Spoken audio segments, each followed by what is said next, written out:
नमस्कार दोस्तों, education trip में मैं नीरज कुमार आप लोगों का स्वागत करता हूं। दोस्तों, आज हम लोग बात करने वाले हैं प्रतियोगी परीक्षाओं की दृष्टि से सबसे ज्यादा महत्वपूर्ण, जिससे लगभग हर प्रतियोगी परीक्षाओं में प्रश्न अवश्य पूछे जाते हैं, और वह हमारा टॉपिक है रिप्रोडक्शन।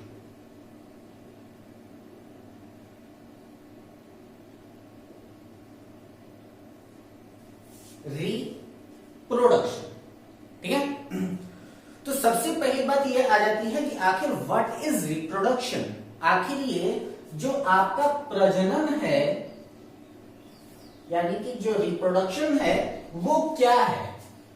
तो रिप्रोडक्शन का मतलब होता है कि reproduction their self again is known as reproduction. किसी भी जीवधारी के द्वारा अपने ही समान नए संतान को उत्पत्ति करने की जो घटना होती है उसे ही हम लोग क्या कहते हैं, रिप्रोडक्शन करते हैं। और उन्हीं रिप्रोडक्शन के प्रोसेस की कुछ महत्वपूर्ण बारीकियों के बारे में हम लोग आज यहाँ पर बात करने वाले हैं कि आखिर आपका रिप्रोडक्शन क्या है, किस प्रकार से बच्चे का निर्माण होता है, बच्चे का जन्म कितने समय के पश्चात होता है, और उनके पीछे कौन कौन सी क्रियाएं होती हैं, उन सभी चीजों के बारे में हम लोग बात करने वाले हैं। अगर हम लोग रिप्रोडक्शन की बात करते हैं तो हम लोग क्या कहते हैं कि किसी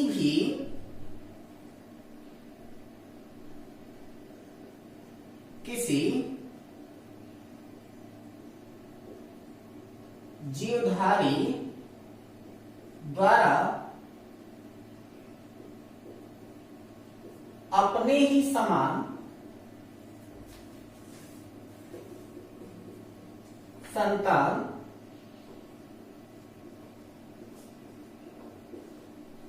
उत्पन्न करने की घटना प्रजनन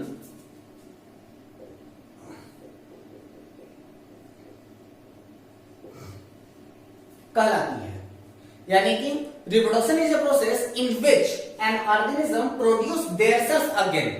यानी कि किसी भी जीवधारी का अपने आप को ही फिर से उत्पन्न कर लेना, वही है आपका प्रजनन। क्योंकि आप ही जानते हो कि अगर मनुष्य है तो वह मनुष्य के ही बच्चे को जन्म देगा, कभी भी गाय या भैंस के बच्चे को जन्म नहीं देगा। और गाय या भैंस जो होगी वो सदैव गाय या भैंस के ही बच्चे को जन्म देगी, कभी भी वो मनुष्य के बच्चे को जन्म नहीं दे सकती है।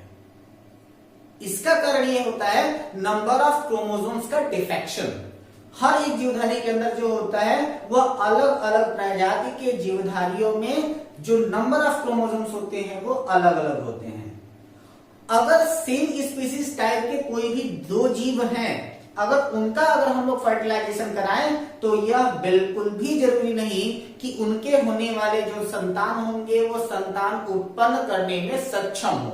जैसे देखने में सेम प्रजाति का लगता है आपका घोड़ा और देखने में सेम प्रजाति का लगता है आपका गधा, लेकिन जब घोड़े और गधे का हम लोग क्रॉस कराते हैं तो घोड़े और गधे के क्रॉस कराने पर जो जीवधारी आता है वो है हमारा खच्चर। और खच्चर के अंदर रिप्रोड्यूसिंग की प्रॉपर्टी नहीं पाई जाती, यानी कि जो म्यूल होता है, यानी कि जो खच्चर होता है वो रिप्रोड्यूस नहीं कर सकता। ठीक है। तो अब यहां पर होता क्या है कि रिप्रोडक्शन के लिए हम लोग करते क्या है कि there are two types of reproduction. One is known as asexual reproduction, another one is known as sexual reproduction. ठीक है।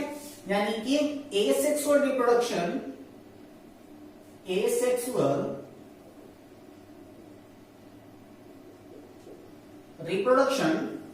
और दूसरा है आपका सेक्सुअल रिप्रोडक्शन। हम लोग बात ह्यूमन फिजियोलॉजी पे कर रहे हैं, तो यानी कि हम लोगों को ज्यादातर बात करनी है किसके बारे में, सेक्सुअल रिप्रोडक्शन के बारे में। लेकिन फिर भी मैं आपको एसेक्सुअल रिप्रोडक्शन के बारे में थोड़ा सा इंट्रोड्यूस कर देता हूं कि जहां पर जो हमारा रिप्रोडक्शन होता है उस रिप्रोडक्शन के लिए गैमेट का फॉर्मेशन होना जरूरी है। ठीक है। तो ये जो आपका सेक्सुअल रिप्रोडक्शन होता है वो होता है आपका मोनोगैमेट, और जो आपके सेक्सुअल रिप्रोडक्शन होते हैं वो होते हैं आपके डाइगैमेट्स। ठीक है। जो आपका मोनोगैमेट्स होते हैं उनमें क्या होता है कि सेक्स डिफाइंड हो ये जरूरी नहीं है, यानी कि sex are not defined, sex are not defined. और जो आपके सेक्सुअल रिप्रोडक्शन है, यानी कि जो आपके डाइगैमेट्स जहां पर होते हैं वहां पर क्या होता है कि सेक्स आर डिफाइंड, यानी कि यहां पर जो होता है वो आपका सेक्स डिफाइंड होता है। और सेक्स के डिफाइंड होने का मतलब है कि यहां पर जो होंगे वह आपका एक पार्ट जो होगा वह आपका मेल हो जाएगा और दूसरा वाला जो होगा वो आपका फीमेल हो जाएगा। The total number of chromosome in human body is कितने बताइए भाई? 46। टोटल नंबर ऑफ क्रोमोसोम्स कितने? तो वो हो जाते हैं आपके 46 या फिर 23 पेयर। लेकिन जब हम रिप्रोडक्शन की बात कर रहे हो तो ये डाटा आपका बिल्कुल गलत हो जाता है। सही डाटा क्या हो जाता है कि 22 प्लस 1 पेयर या फिर 44 प्लस 2 नंबर। ऐसा क्यों? तो यहां पर जो आपके 44 होते हैं इनको हम लोग कहते हैं ऑटोसोम्स, और ये जो 2 होते हैं इन्हीं को हम लोग कहते हैं सेक्सुअल क्रोमोसोम्स। यानी कि ये जो होते हैं वो आपके सेक्सुअल क्रोमोसोम्स यानी कि लैंगिक गुणसूत्र होते हैं, और ये जो होते हैं वो ऑटोसोम्स यानी कि सम गुणसूत्र होते हैं। अब यहां पर जो आपका मेल गुणसूत्र होता है यानी कि मेल क्रोमोसोम होता है उनको हम लोग कहते हैं XY, और जो फीमेल क्रोमोसोम होता है उसको हम लोग कहते हैं XX। ठीक, लेकिन जब मेल और फीमेल का आपस में क्रॉस कराते हैं तो अगर ये X इस X के साथ क्रॉस हुआ तो लड़की पैदा होगी, इस X का इस X के साथ क्रॉस कराए तो फिर लड़की पैदा होगी, इस Y का इस X के साथ क्रॉस कराए तो ये लड़का होगा, और इस X का इस Y के साथ क्रॉस कराए तो यहां पर जो होगा वो लड़का होगा।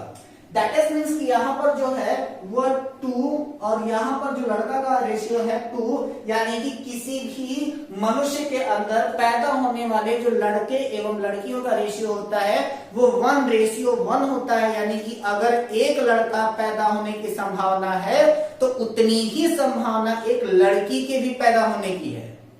ठीक, दूसरी चीज कि अगर आपसे ये कहा जाए कि जो आपका सेक्स का रेगुलेशन है वो किसके ऊपर डिपेंड करता है, तो आप यहां देखो कि यहां पर जो दो के दोनों सेक्सुअल क्रोमोसोम फीमेल के हैं वो दो के दोनों XX हैं, यानी कि ऑटोसोम ही इंडिकेट कर रहे हैं।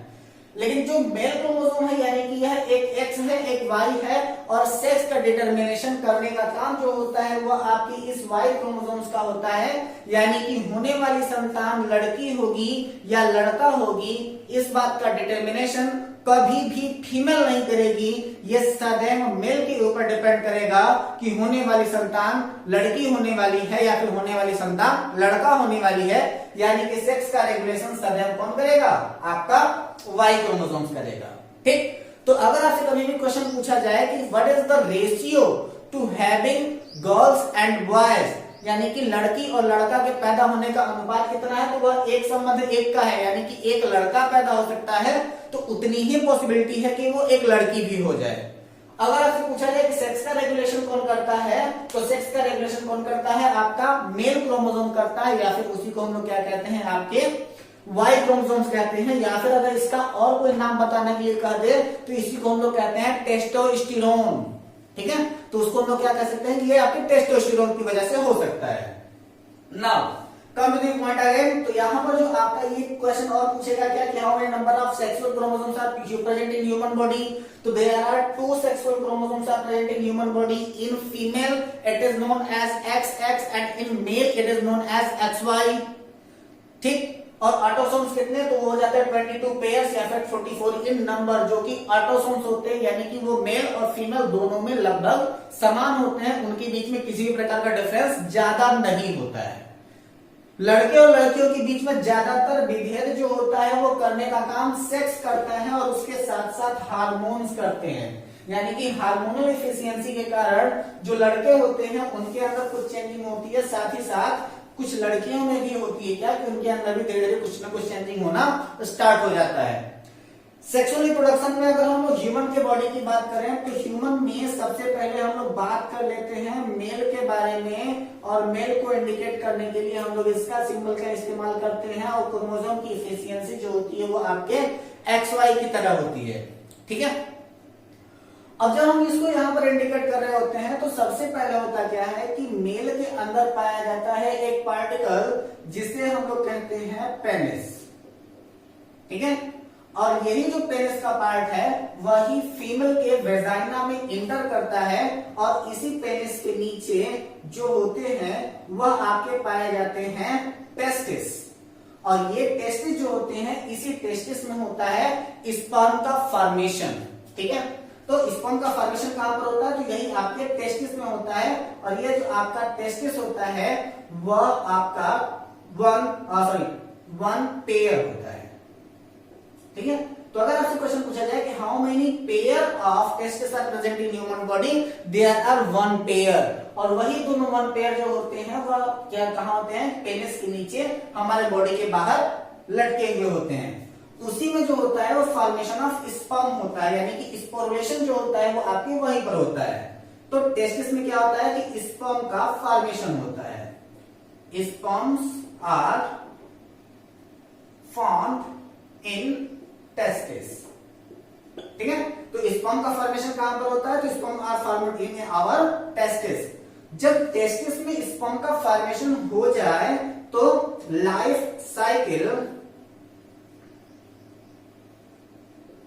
Life duration of sperm in male body, यानी कि जब स्पर्म मेल बॉडी के अंदर है तो उसको वह कब तक जीवित रह सकता है, तो वह जीवित रह सकता है नियर अबाउट 30 डेज तक। लेकिन जैसे ही when sperm are entered in female body, when sperms are enter in female body, तो उस समय उसका लाइफ ड्यूरेशन कितना हो जाता है, लाइफ ड्यूरेशन इज 72 आवर। ठीक है, तब वो कितने समय तक जीवित रहता है, तो नियर अबाउट 72 आवर्स तक जीवित रहता है, यानी कि 72 घंटे तक जीवित रहता है। इसके बाद ये अपने आप डेड हो जाएगा। यानी कि अगर ये क्वेश्चन पूछा जाए कि अगर किसी के भी पास अनवांटेड प्रेगनेंसी को रोकना है तो उस अनवांटेड प्रेगनेंसी को कितने टाइम ड्यूरेशन के बीच में रोका जा सकता है, तो उस पर को रोका जा सकता है नियर अबाउट 72 आवर्स के अंदर बाय एंटी प्रेगनेंसी पिल्स। और एंटी प्रेगनेंसी पिल्स की खोजकर्ता कौन है, आपके पेनिकस हैं। ठीक, अगर 72 आवर्स के बाद अगर यहाँ पर जो आपका प्रेगनेंसी है उसे रोका नहीं गया तो उस समय में प्रेगनेंसी को अवॉइड करने के लिए अबॉर्शन कराना होता है।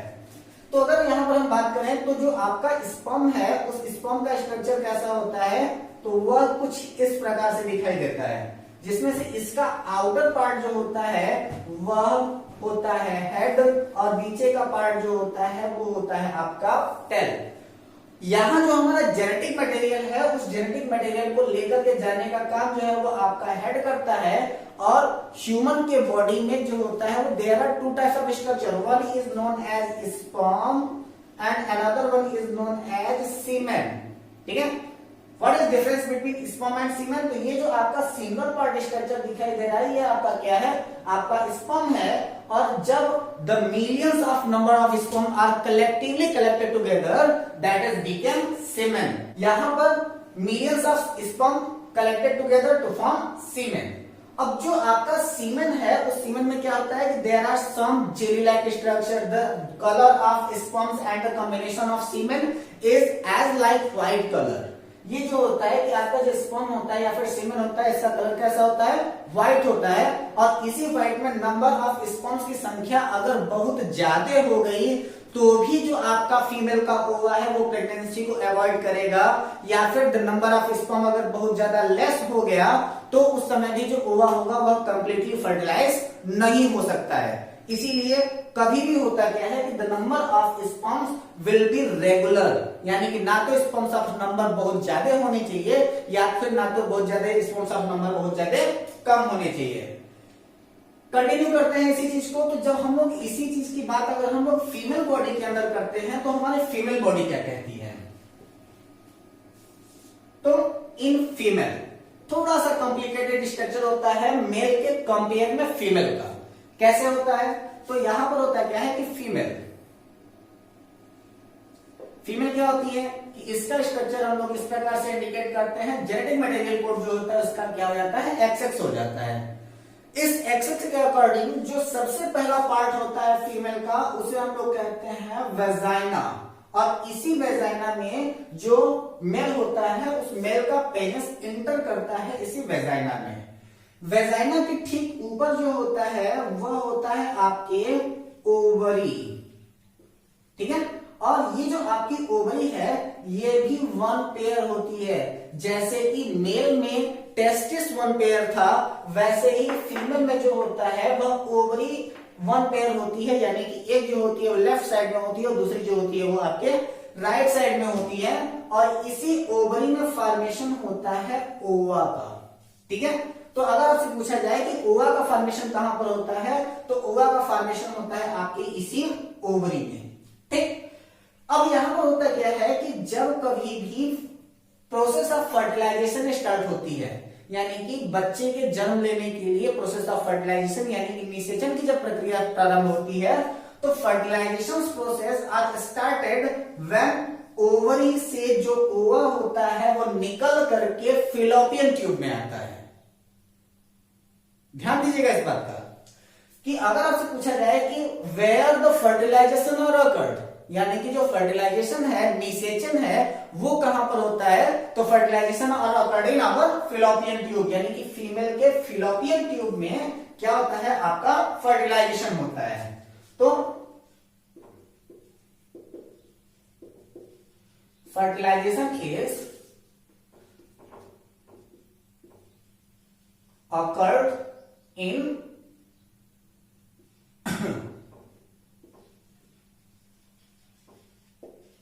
Fallopian tube. फर्टिलाइजेशन कहां पर होगा आपका, तो fertilization are occurred in our fallopian tube. अब फिलोपियन ट्यूब में फर्टिलाइजेशन हो रहा है, अच्छी बात है, मान लो यार, लेकिन अब इसका मेन प्रोसेस ये है कि ये जो आपका ओवा है इस ओवा की लाइफ ड्यूरेशन क्या है, तो द लाइफ ड्यूरेशन ऑफ ओवा इन फीमेल बॉडी इज 28 डेज। अगर 28 डेज के अंदर अगर फर्टिलाइजेशन नहीं हुआ तो ओवा डिस्ट्रॉयड हो जाएगा, ठीक है। तो क्या कहते हैं कि लाइफ ड्यूरेशन ऑफ ओवा, लाइफ ड्यूरेशन ऑफ ओवा इन फीमेल इज 28 डेज, ठीक। तो लाइफ ड्यूरेशन जो ओवा का होता है वो फीमेल में कितने डेज का होता है, तो वो होता है आपके 28 डेज का। और जब 28 डेज का यहां पर इनका लाइफ ड्यूरेशन होता है तो जब 28 डेज के बाद when old ova will died and new ova will produce, this is process is known as menstruation cycle, यानी कि मासिक धर्म की प्रक्रिया या फिर मासिक चक्र की प्रक्रिया, ठीक है। तो इसी प्रोसेस को थोड़ा सा एक्सप्लेन करेंगे क्योंकि ये सबसे ज्यादा इंपॉर्टेंट पार्ट हो जाता है आपके कॉम्पिटिटिव एग्जाम्स के लिए। तो सबसे पहले हम लोग बात करते हैं क्या, मैस्चुरेशन साइकिल।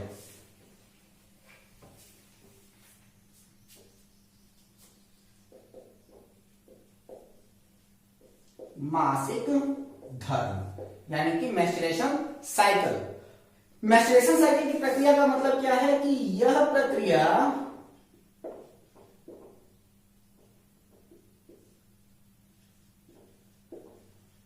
प्रत्येक 28 दिन के बाद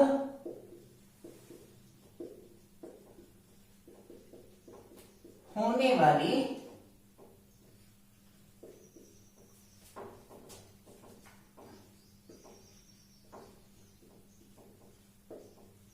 प्रक्रिया है, ठीक है। तो ये जो प्रोसेस है वो कितने डेज के बाद होती है, तो यह जो प्रोसेस है 28 डेज के बाद होती है, ठीक। तो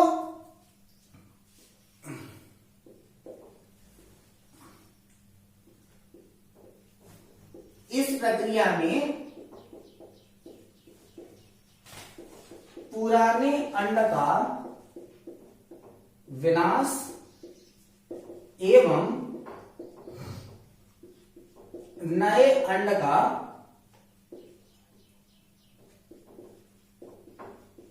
विकास होता है।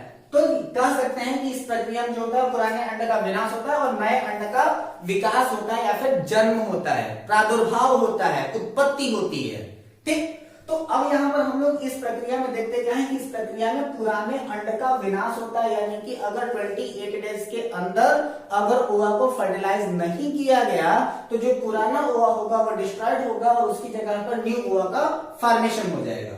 ठीक, अब यहां पर ये होता है क्या कि अगर मान लीजिए कि कोई भी एक लेडीज प्रेग्नेंट है, तो क्वेश्चन ये पूछा गया है आपकी पीसीएस के एग्जामिनेशन में कि क्या during pregnancy menstruation cycle possible होगी या नहीं होगी। तो अब ध्यान दीजिएगा इस बात को कि जो आपकी प्रेगनेंसी है वो प्रेगनेंसी हुई कैसे। तो प्रेगनेंसी क्या होती है कि सबसे पहले जो आपका ओवा है वह स्पर्म से मिलता है कहां पर, फिलोपियन ट्यूब में, फिलोपियन ट्यूब में। और जब वहां पर उसके ओवा और स्पर्म फिलोपियन ट्यूब में मिल जाते हैं तो फिलोपियन ट्यूब में मिलने के बाद क्या कौन सा प्रोसेस आता है, तो इनका फर्टिलाइजेशन होता है। ठीक है, फर्टिलाइजेशन के बाद ये कन्वर्ट हो जाते हैं जाइगोट के रूप में और वही आपका जाइगोट जो होता है वह कन्वर्ट हो जाता है एम्ब्रियो के रूप में और यही एम्ब्रियो जो होता है वो डेवलप होकर के बेबी के रूप में फॉर्म हो जाता है। देयर आर, यही स्टेज है, बार बार एग्जामिनेशन में पूछा गया है कि किसी भी बच्चे के जन्म होने का सही क्रम क्या है। तो सही क्रम है क्या कि सबसे पहले फिलोपियन ट्यूब में फर्टिलाइजेशन यानी कि निषेचन, निषेचन के बाद जो होता है युग्मक का निर्माण होता है यानी कि जाइगोट का फॉर्मेशन होता है। जाइगोट के फॉर्मेशन के बाद फिर वह कन्वर्ट हो जाता है एम्ब्रियो यानी कि भ्रूण में कन्वर्ट हो जाता है और एम्ब्रियो में कन्वर्ट होने के बाद वह क्या करता है कि बेबी के रूप में कन्वर्ट हो जाता है यानी कि बच्चे का जन्म हो जाता है। ठीक, तो अब यहां पर हमने क्या कहा कि इस प्रक्रिया में पुराने अंड का विनाश। तो आप यहां पर देखो ना कि ये जो आपका ओवा है यानी कि ये जो आपका अंड है वही तो बेबी के रूप में कन्वर्ट हो रहा है और इनके बीच का ड्यूरेशन कितना है, नियर अबाउट 270 डेज, यानी कि एक बच्चे के जन्म में लगभग कितने दिन का समय लगता है, तो लगभग 270 दिनों का समय लगता है। 270 से 275 दिन का समय लगता है मैक्सिमम अप्रॉक्स अगर उठा के देख ले तो यही जो आपका बच्चा है जब यही डेवलप हो रहा है यानी कि अभी पुराना वाला ओवा तो बॉडी से बाहर गया ही नहीं, वो कहां से बाहर गया, सिर्फ ओवरी से बाहर गया, फिलोपियन ट्यूब से होते हुए आपकी यूटेरस में पहुंच गया। एक क्वेश्चन और बता दूं मैं आपको कि जो आपका एम्ब्रियो है उस एम्ब्रियो का डेवलपमेंट कहां होता है, तो development of embryo are occurred in कहां पर, यूटेरस। ठीक है, इसी यूटेरस में आपका क्या होता है यानी कि गर्भधानी में क्या होता है, एम्ब्रियो का फॉर्मेशन होता है, वहीं पर बच्चा रहता है। ठीक, तो ये जो आपका एम्ब्रियो का फॉर्मेशन हुआ तो उस एम्ब्रियो का फॉर्मेशन किससे हुआ, इसी ओवा से न हुआ। तो जब पुराना वाला ओवा हटा ही नहीं तो न्यू ओवा का फॉर्मेशन कैसे, तो न्यू ओवा का फॉर्मेशन नहीं हो सकता। दैट इज वाई कि जब तक प्रेगनेंसी है तो during pregnancy menstruation cycle possible नहीं होगी। ठीक, चलिए इसी बात को हम लोग कंटिन्यू करते हैं। तो during pregnancy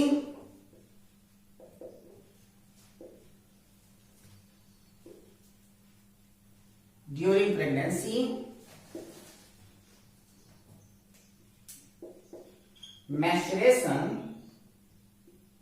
cycle are not possible। ठीक है, तो ड्यूरिंग प्रेगनेंसी यानी कि जब प्रेगनेंसी हो उस समय में मेंस्ट्रुएशन साइकिल पॉसिबल है कि नहीं, तो during pregnancy menstruation cycle possible नहीं होगी। बिल्कुल ध्यान दीजिएगा इस बात का, बड़ी बारीकियां हैं इसमें। अब यहां पर यह होता क्या है कि 28 दिनों के बाद तो यह प्रक्रिया होने वाली है, लेकिन जिस समय में यह प्रक्रिया पहली बार होती है उस समय की एज क्या होती है और उस स्टेज को कहते क्या है। तो मासिक धर्म 13 से 15 वर्ष की अवस्था में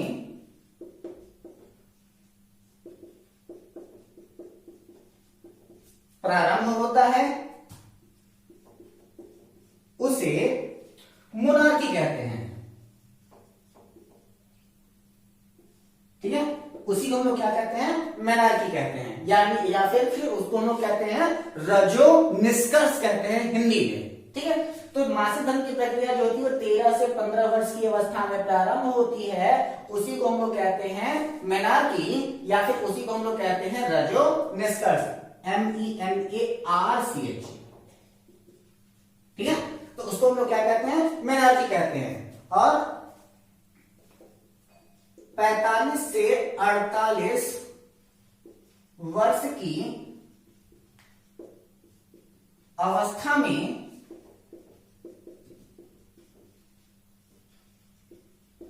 मासिक धर्म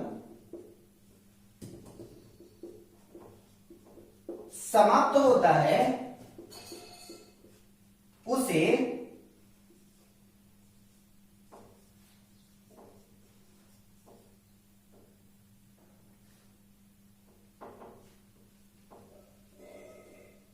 मोनोपॉज कहते हैं। ठीक है, यानी कि 45 से 48 वर्ष की अवस्था में जो होता है वो मैच्योरेशन साइकिल जो होगा वो क्या होता है, स्टॉप हो जाता है, उसी को हम लोग क्या कहते हैं, मोनोपॉज कह देते हैं। ठीक है, तो 13 से 15 वर्ष की अवस्था में क्या होता है कि आपकी स्टार्टिंग होती है, इसको हम लोग मोनार्की कह देते हैं, और 45 से 48 वर्ष की अवस्था में जो होता है वो आपका मैच्योरेशन साइकिल समाप्त होता है, जिसको हम लोग क्या कह देते हैं, मोनोपॉज कह देते हैं। ठीक है, अब यहां पर बात यह हो जाती है कि अगर ये सारी प्रक्रिया है तो 28 दिन के अंदर हमारा अगर ओवा स्पॉइल कर देने वाला है, समाप्त हो जाने वाला है, तो प्रेगनेंसी के लिए सबसे बेस्ट ड्यूरेशन कब होता है, तो प्रेगनेंसी का सबसे बेस्ट ड्यूरेशन है 11 to 18 डेज।